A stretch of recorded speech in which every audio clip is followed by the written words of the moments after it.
Good morning to one and all watching today. Welcome to another episode of Diplomania's Candid Diplomacy.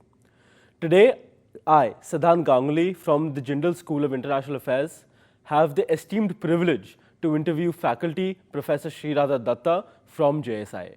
Professor Datta, before joining JSIA at OP Jindal Global University, was a senior fellow and headed the Neighbourhood Studies Centre of the Vivekananda International Foundation. She is also a non-resident senior fellow with the Institute of South Asian Studies at the National University of Singapore.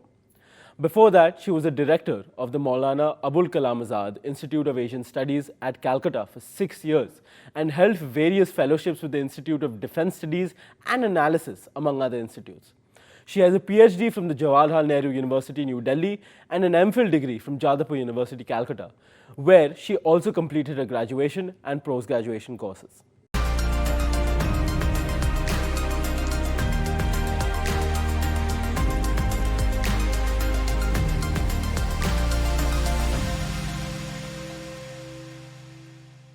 Good morning, Professor, and welcome to this episode of Candid Diplomacy. Now, before we begin with the questions, I just want to thank you for the new book that you have launched for all of us to read and gain insights from. So, in that context, a question that came to my mind while reading the book was that the South Asian region is known to be the least integrated region in the world, right? And this has been done by multiple World Bank reports. So now, what has India done as an aspiring middle power or an aspiring rising power in the South Asian region to create a greater form of integration within the region? Thank you, Siddhant, for inviting me, and I'm very happy to be speaking to you. As you rightly said, South Asia really is the least integrated region, and there has been many such reports, suggestions as to how to address that gap. What we have seen recently is that India has been building a lot of cross-border facilities with Bangladesh, with Nepal, with Bhutan, including Myanmar. And we are hoping that these cross-border transport corridors that we are building will lead to economic corridors and will then subsequently address this problem that we have in the region. We also are part of the larger sub-regional group, which is BIMSTEC. BIMSTEC also in this last summit meeting discussed a multimodal transport connectivity plan, which is all part of integrating the region and ensuring that our economic integration, our physical integration grows simultaneously. Thank you, Professor. Now, considering the fact that the South Asian region is fragmented, like you said, how do smaller countries, lesser powered like Bangladesh, how do middle powers facilitate dialogue and deliberation in, economic, like forums such as BIMSTEC and the ones that you mentioned that India is also part of? Very critically so, Bangladesh is poised at a space which is like, spanning between South Asia and Southeast Asia. So it's like really the gateway between the two regions.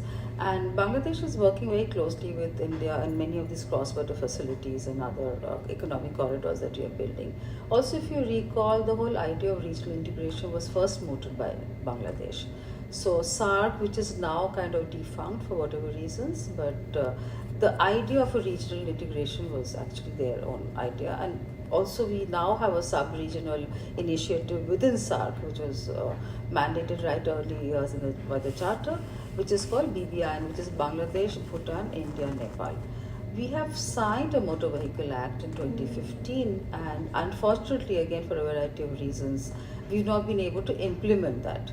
But this is again a kind of a precursor to this, as I said, the cross-border facilities and the way we'll be able to, both people's movement, cargo movement, should be a kind of seamless arrangement in the sub-region, which will facilitate and hopefully integrate us not only within each other, but also South Asia with Southeast Asia, because India, as I said, is building cross-border facilities with Myanmar also. So much of the initiative that we do within the sub-region will also feed into that, the larger, which is happening at Myanmar and the larger BIMSTEC region.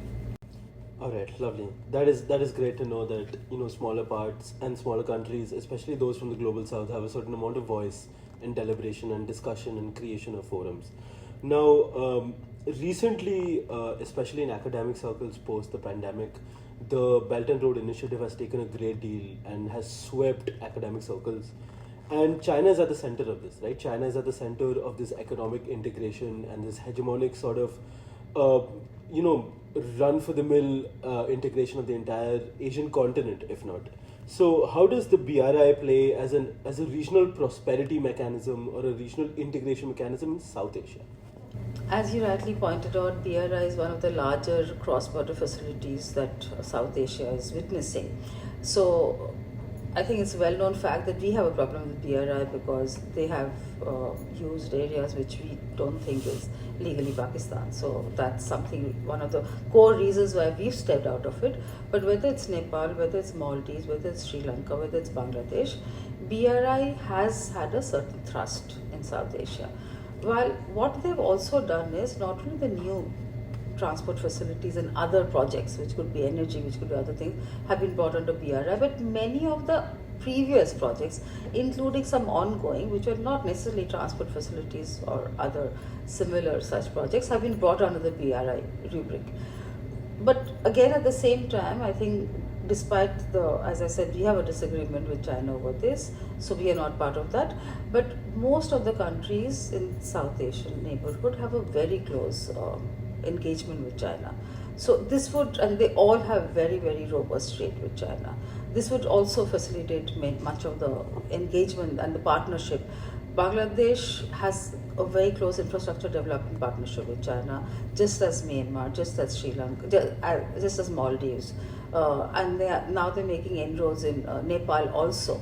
So that would add to what is there existing in the Southern Asia, but also would, I think at some level also contribute to the engagement that they have with India, because there's bound to be a kind of a two-way traffic. It's not, as I said, all the neighbors in South Asia also are very, very invested with India and India's trade.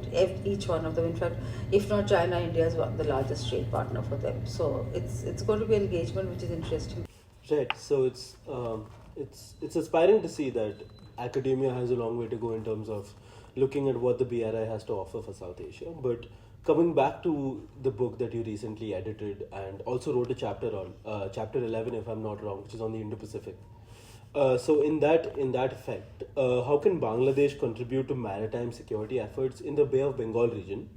And what cooperation mechanisms can be explored with regional partners in terms of securing a free and open Indo-Pacific, not only within the lesser Indian Ocean region, but also in the connecting channels that connect us to the Southeast Asian region, and in an extent to the Oceania and Australian. As I just previously mentioned, that Bangladesh straddles South Asia and Southeast Asia, is sitting really at the mouth of Bay of Bengal. So they're ideally located to look at the maritime, space there. And we know that India and Bangladesh again have a very strong partnership. So maritime cooperation is something also which is part of that larger partnership. There's a new idea about how maritime domain awareness, which is a new concept in the region and elsewhere, which is something again that India and its partners are working very clearly in the region, in the Pacific. Also, many of these larger players in the Indo-Pacific, I think their criteria about engagement in the Indo-Pacific is to keep a free and fair and open Indo-Pacific. They want to ensure the rule of order is abided by, and the norms are established, international norms. And Bangladesh is again an extremely positive player there, so they will never do something which hurts that particular sentiment. And Bangladesh in 2023 had actually established the Indo-Pacific Outlook. So, which is about how they see themselves as being a force multiplier in this particular maritime cooperative framework that India is developing, not only with the larger players like America and Japan and Australia, but also how the smaller players can also be part of that. And I think the cooperative framework that India has with Bangladesh is certainly adding to that particular space where all of them can work together in a cohesive manner and bring dividends to each other instead of being a threat or security issue. That's not how it's being imagined in the region, but it's a very tentative step for Bangladesh, but I think there would be a very additional welcome for all the players in Indo. I understand exactly what you said, Professor, and my doubts on Bangladesh's entire a sort of the crown position that they hold in the Bay of Bengal region has been cleared. But let's delve into there's certain intra-domestic politics for a second. Now, we already know that the Chittagong region is especially fluid in terms of unrest and protests, and especially with the border that they share with Myanmar, it is unstable to an extent. Now, in what capacity does Bangladesh perceive itself as a hub of connectivity and trade, considering the fact that they also lead the Bangladesh, China, India, Myanmar economic corridor? Yes, as you rightly pointed out, that particular region of Bangladesh is very disturbed because of the Rohingya influx that's happened from across Myanmar into, and Bangladesh is hosting over 1 million Rohingya refugees, and I think doing a wonderful job in terms of managing to keep them there, look after them, support them whichever way, because Myanmar right now is going through also a critical situation, and we don't see any such repatriation taking place at this point of time. But despite the political issues that Bangladesh has with Myanmar, they have often mentioned, and there have been many bilateral dialogues and track 2 dialogues where Bangladesh has certainly joined Myanmar in assessing as to how we can address this problem. And it's obviously Bangladesh is hosting them, but I think the region has to work together to address it. But more importantly, they want to be part of many of the economic and transport facility that India is building with Myanmar and Southeast Asia. And they have also said we have a trilateral highway, which is right at this point of time a bit of a standstill because of the problem at the borders that we are facing with Myanmar. So mainland India will be connecting through the northeast with Myanmar off to Thailand, and further away to Cambodia and the larger Southeast Asia. Bangladesh has officially said that they would want to be part of that project, so it's also part of the Look East. And any such, as I mentioned, BBI and other cross-border facilities that they want to be part of.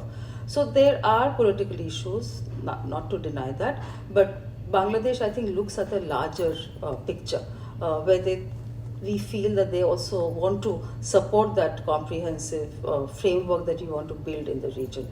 And without Bangladesh's partnership, I think many of the ideas that India has in the sub-region would not be possible. So Bangladesh certainly is very supportive and is also going to be, once things we hope will settle down in time to come in the on the border, and the way Southeast Asia, of course, is a very attractive engagement for us. It also, I think, will be something similar to Bangladesh, and we are hoping that the entire South Asia sub-region will be able to work with Southeast Asia closely in the days to come. So thank you, Professor. Now, due to paucity of time, we'll go to the last question for this interview. So, considering the fact that you teach a course on India's Act East policy, and Bangladesh is a neighbor, it's a friend, we helped it grow, we have helped it develop, we have also learned a lot from its development. So, in very simple terms, is India ready for a post-Sheikh Hasina government? Considering the fact that Bangladesh and its domestic politics affect not only the Bangladeshi diaspora within India, but also the Bengali community in West Bengal and Assam, and especially in other parts of the country itself. So, is India ready for a post-Sheikh Hasina government? And if they are, then what could be the possible steps that India takes as the sort of stabilizing influence within the region? I would actually say that it's really up to Bangladesh to manage its own stability. And India as a neighbor can be supportive in terms of projects and initiatives, but in terms of its domestic politics, India should have very little to say, really. But the point about post-Sheikh Hasina, as I mentioned, that India and Bangladesh is now enjoying the best of partnership. This started with Sheikh Hasina coming in, taking over in 2009, and India and Bangladesh signing a joint communique, which was in 2010, and that really set out the framework for cooperative engagement. And what we have been able to subsequently in the last decade and more do is work on aspects we had never touched before, which includes defense and many such other issues. We've always been very socially and culturally active together, but then many aspects, the kind of trade, bilateral trade that we enjoy now was unprecedented.